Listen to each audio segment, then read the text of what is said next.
Lotus reality and agro farming వారు premium farm land projects మన పొలం ఫేజ్ 1, 2 మరియు 3 కంప్లీట్ చేసుకొని మన పొలం phase 4 Wasar village at Narayana Khed లో ఆగస్టు 15 ఇండిపెండెన్స్ డే రోజు గ్రాండ్ లాంచ్ చేయడం జరుగుతోంది. లాంచింగ్ మరియు ఇండిపెండెన్స్ డే సందర్భంగా 5 గుంటాస్ ల్యాండ్ అవుట్ రేట్ లో బుక్ చేసుకున్న వారికి 1,50,000 రూపాయల డిస్కౌంట్ తో పాటు 2 గ్రాముల గోల్డ్ ఫ్రీగా ఇస్తున్నారు. పూర్తి వివరాలకు సంప్రదించండి. పూర్వ జన్మలో మనం ఎవరం అసలు? గత జన్మలో మనుషులుగా పుట్టామా, లేకపోతే మరి వేరే ఏదైనా జన్మెత్తామా? మనం ఏ వృత్తి చేసేవాళ్ళం? ఎవరికైనా కష్టాలు కలిగించామా, మోసాలు చేసామా? ఇవన్నీ కూడా మనకి జన్మ చార్ట్ను బట్టి మనం చెప్పేయచ్చు. చాలామందిని కనుక మనం చూసుకున్నట్లయితే, ఏమండి నేను రోజు పూజలు చేస్తున్నానండి, పూజలు చేస్తున్నా సరే నాకు ఏది కలిసి రావట్లేదు. ఏ పూజలు చేయనటువంటి వాడు కోటీశ్వరుడు, బిల్డింగ్లు అయిపోతున్నాడండి, కారులో తిరుగుతున్నాడండి అంటారు. అలాగే మరొకడు, ఏమండి తెల్లారితేడు అందరినీ ముంచుతాడండి, అయినా సరే వాడు బ్రహ్మాండంగా ఉన్నాడండి అంటారు. మరి ఒక్కొక్కడైతే ఒక రాజకీయ నాయకుడు, నాకు తెలిసినటువంటి రాజకీయ నాయకుడు యూసఫ్గూడలో ఇలా రేకులు ఎత్తేసి దాంట్లోకి దూకేసి, మరి ఆ కాలంలో అతను అనుచరులు కలిసి అమ్మాయిలను పాడు చేసేసేవారని అనేవారు. మరి ఇవన్నీ ఇలా రకరకాలు. ఇప్పుడు మొన్న జరగలేదా కలకత్తాలో? డాక్టర్ అమ్మని రేప్ చేయలేదా? వాడికి ఆ అత్యాచారం చేసిన వాడికి వాడు చేస్తాడు, రేపొద్దున ఏదో శిక్ష వేస్తారు, కానీ వాడికి నెక్స్ట్ జన్మలో ఎలా తెలుస్తుంది వీడికి చేశాడని? కాబట్టి అలాగే ఎవరికైనా సరే మనము డబ్బులు ఎగ్గొట్టేసామనుకోండి, రుణానుబంధ రూపేణ పశుపత్ని సుధాలయం, వాళ్ళు ఎవరో కాదు, మనం పిల్లల రూపంలో వస్తారు, వసూలు చేస్తారనమాట. పిల్లలు ముఖ్యంగా అప్పులోళ్ళు, కానీ మనం వాళ్ళ మీద అమితంగా ప్రేమ చూపిస్తాం. కారణం ఏంటంటే పూర్వజన్మలో వాళ్ళ డబ్బులు మనం తినేసాం. కాబట్టి లగ్న చార్ట్లో మనకి గురు శని యొక్క కదలికలను బట్టి, ప్లేస్మెంట్లను బట్టి, అలాగే 12వ ఇంట ఉన్నటువంటి గ్రహాలు కానీ ఆ యొక్క స్థానాలను బట్టి మనం ఏంటంటే ఈ గత జన్మ అనేటటువంటిది మనం చెప్పగలుగుతాం. మరి గురుడు జీవకారకుడు అని మనందరికీ తెలుసు, అలాగే శని కర్మకారకుడు అని మనకు తెలుసు, కర్మఫల దాత ఆయన.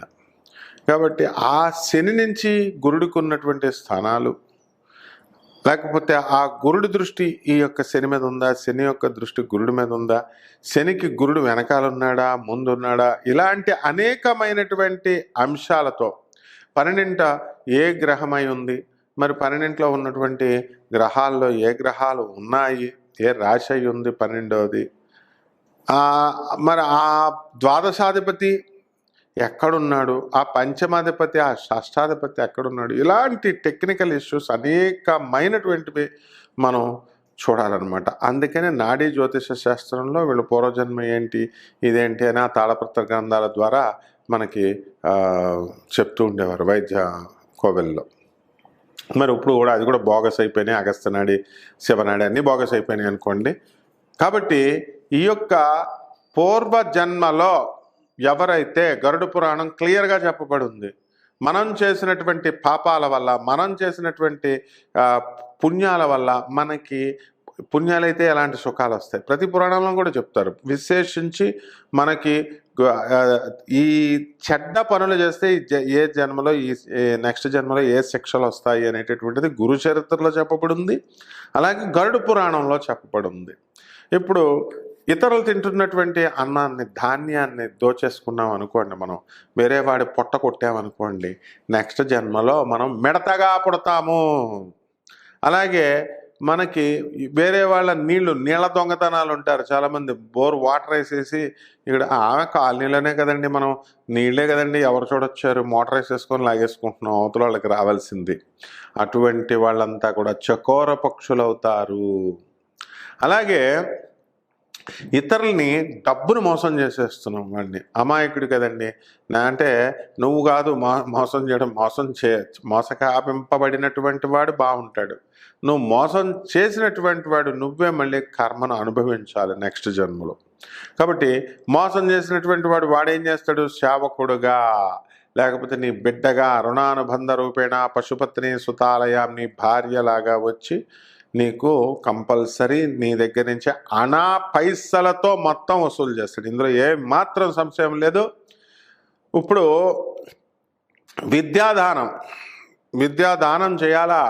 నువ్వు విద్య వచ్చినటువంటి చాలామంది ఆధ్యాత్మిక ప్రవచనకారులు అవనియండి, ఈ జ్యోతిష మేము చెప్పుకుంటున్నామండి, ఆ గురువులుగా ఉన్నటువంటి వాళ్ళు, గురుస్థానాల్లో ఉన్నటువంటి వాళ్ళు ఎవరైతే మేము సిద్ధ గురువులం, తర్వాత ఈ యొక్క జగద్గురువులం, సద్గురువులం అని చెప్పుకునేటటువంటి వాళ్ళు, వీళ్ళంతా కూడా బ్రహ్మరాక్షస జన్మ అనుభవించాలి. ఎందుకంటే వీళ్ళు ఎవరికివే మీరు చెప్పింది, ఎవరికి చెప్పారు మీరు? విద్య ఎక్కడ? యువర్ టీచర్ చెప్తాడు స్టూడెంట్స్కి. అంతేగాని ఏవో సొల్లు చెప్పేసి, ప్రవచనాల కింద సొల్లు చెప్పేసి నేను జీవితాలను బాగు చేసేస్తున్నాను, ఏదో వాడు వీక్ మైండెడ్ కాబట్టి వాడు వచ్చి అడుగుతాడు, గురువుగారు నాకు బాగాలేదండి ఇదండి అని అడిగితే మీరు ఎలా చెప్పాలా? ఏదో ఒకడు ఇలా అంటాడు, ఏదో ఆశ్రయిస్తే ఏదో జీవితాల్లో మనకి వాడి గవర్నమెంట్ జాబులు ఇస్తున్నట్టు. ఏమిటది? అంటే ఇలాంటి వాళ్ళంతా కూడా సరైనటువంటి యథార్థమైనటువంటి జ్ఞానాన్ని ఇవ్వకుండా యోని పూజలని, వామాచార పూజలని, కౌలాచార పూజలని, ఇలాగ రకరకాల పూజలు. ఇంకొకడు ఉంటాడు, వాడేం చేస్తాడంటే కట్లు వేస్తున్నాను చేసినటువంటి మంత్రాలు, శివుడు మంత్రాలు చాలా స్వల్పమైన, ఓం నమ శివాయ, ఓం నమో నారాయణాయ, ఇలాంటి మంత్రాలన్నీ సింపుల్ అంటే వాడికి. అర్జునుడు సాక్షాత్తు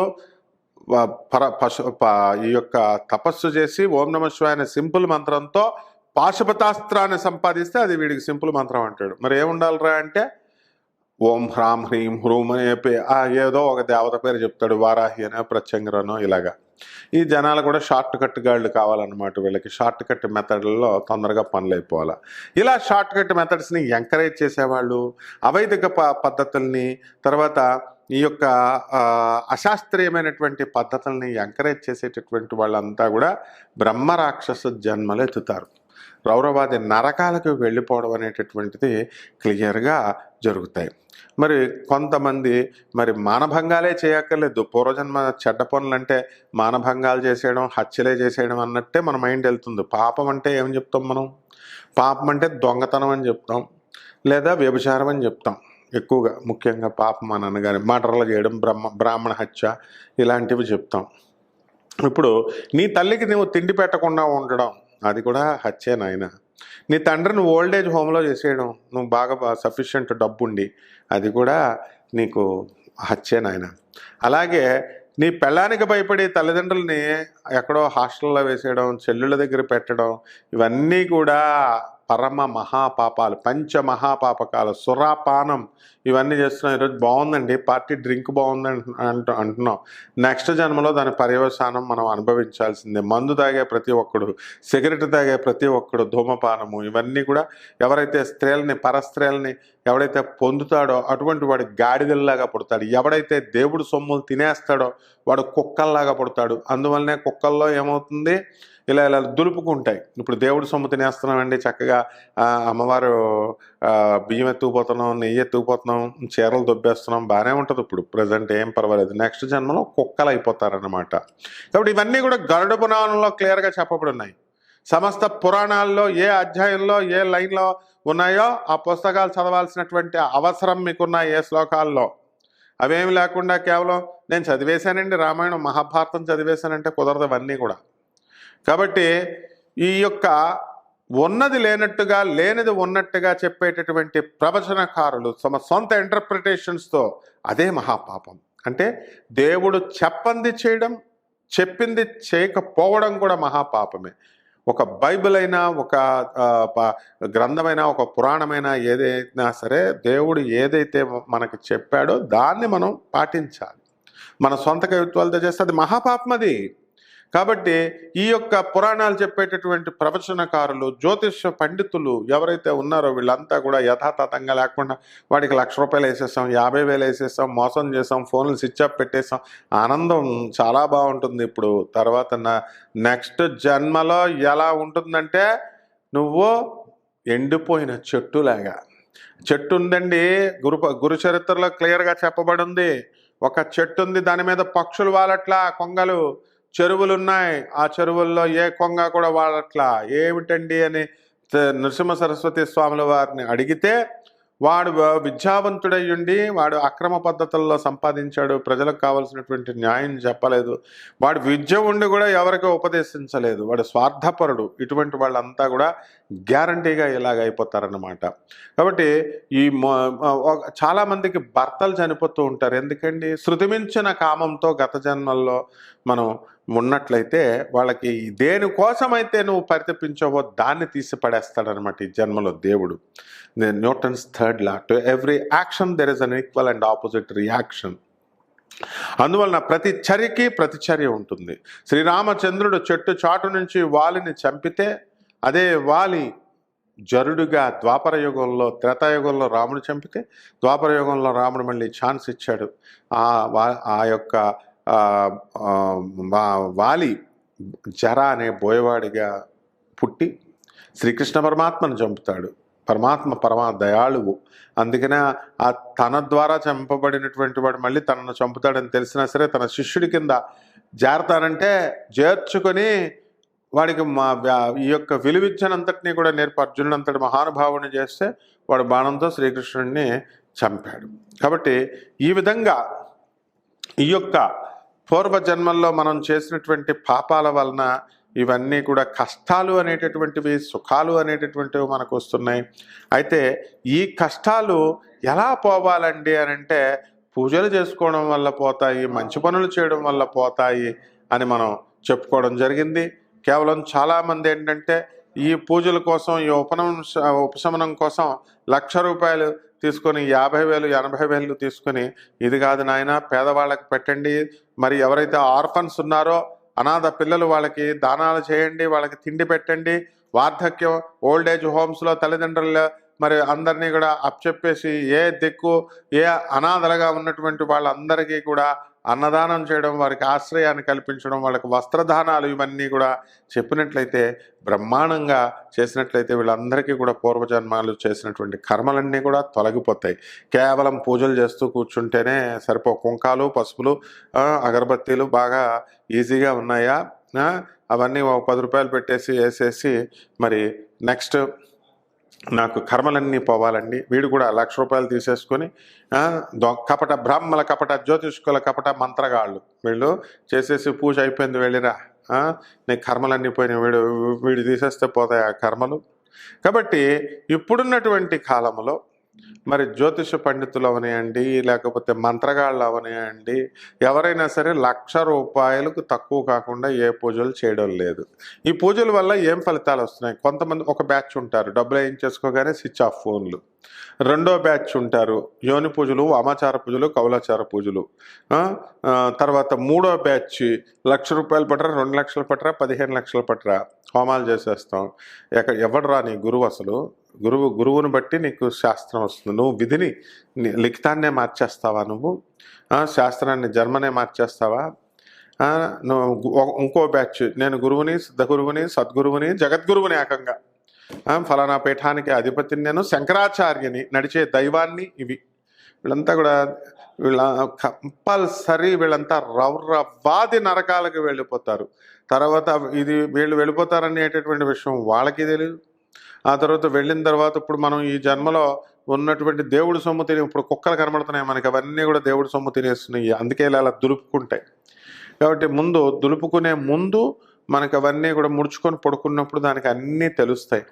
అదే గత జన్మ అంతా గుర్తొస్తుంది. కానీ ఒక్కసారి దులిపేసుకుంటే మొత్తం మర్చిపోతుంది. కాబట్టి మీరంతా కూడా మనం మంచి కర్మలు చేయడం వల్ల మాత్రమే మన జాతకాలు మారుతాయి. చెడ్డ కర్మలు చేస్తూ ఉంటే మాత్రం తప్పకుండా మనం నెక్స్ట్ జన్మల్లో ఈ కంటిన్యూ అయ్యి చాలా కష్టాలు అనుభవించాల్సి వస్తుంది. రాసుల వారీగా చెప్పుకున్నాం. ఇక మరి ఏ ఏ రాశుల వారికి మనకి ఏ ఫలితాలు ఇప్పుడు ఉన్నాయి, అలాగే ఏ ఫలితాలు మనకి ఏ రాశుల మీద ఎఫెక్ట్, ఈ గత జన్మల కర్మల ప్రభావం ఎలా పడతాయి, అవన్నీ కూడా తెలుసుకుందాం. తర్వాత మనం పరిహారాలు కూడా మనం రాశుల్లో మనం తెలుసుకుందాం. సింహరాశి.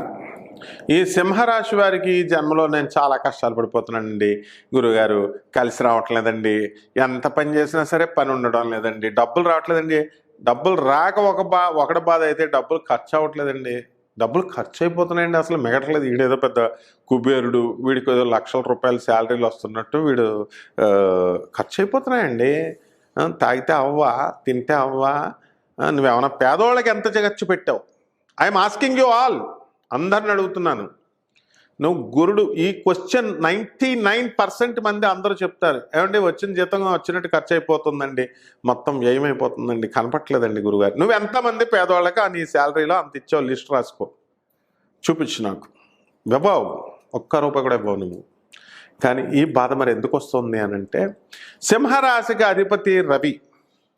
మరి ఆ రవి ఏం చేస్తాడండి అంటే, ఈ యొక్క చాలా మన మీడియాల్లో చూస్తున్నాం మనం, తండ్రి కూతుర్ల మీద అత్యాచారాలు, యజమానుల పిల్లల మీద అత్యాచారాలు, యజమానులు వచ్చినటువంటి తన దగ్గర పనిచేస్తున్నటువంటి వాళ్ళపైన ఈ అత్యాచారాలు, మెయిన్ అత్యాచారాలే. కలియుగంలో ఇంకేం ఉండవు. ఏమిట్రా గురువుగారు మాట్లాడితే అత్యాచారాలు ధనం స్త్రీ జగత్తు మూలం అన్నాడు కృష్ణదేవరాయలు. ఆయన ఏం చెప్పాడు? స్త్రీ ధనము, మనీ ప్లస్ మనిషి, మనీ ఆడది డబ్బు చుట్టూ తిరుగుతుందని మరి వేణుస్వామి గారు, మిగతా వాళ్ళందరూ కూడా చాలామంది చక్కగా చెప్తుంటారు, అందరికీ తెలిసిందే.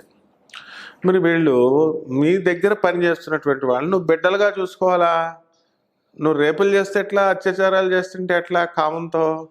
అలాగే నీ దగ్గర సుపీరియర్ ఆఫీసర్స్ అంతా కూడా, ఏమంటే ఒక సుపీరియర్ ఆఫీసర్ని చూశాను, నాకు స్నేహితురాలు ఉండేది, రైల్వేలో పనిచేస్తుంది ఆమెని, అమ్మ నువ్వు సెక్షువల్ హెరాస్మెంట్ చేసేస్తున్నావు అమ్మా మమ్మల్ని అందరినీ, ఈ ఆఫీసర్ గారు చెప్తాడు. అంటే వీడు ఆమె మంచిగా తయారై వస్తుంటే అంటే వీడికి ఆగట్లేదంట, సెక్షువల్ హెరాస్మెంట్ చేసేస్తుందంట.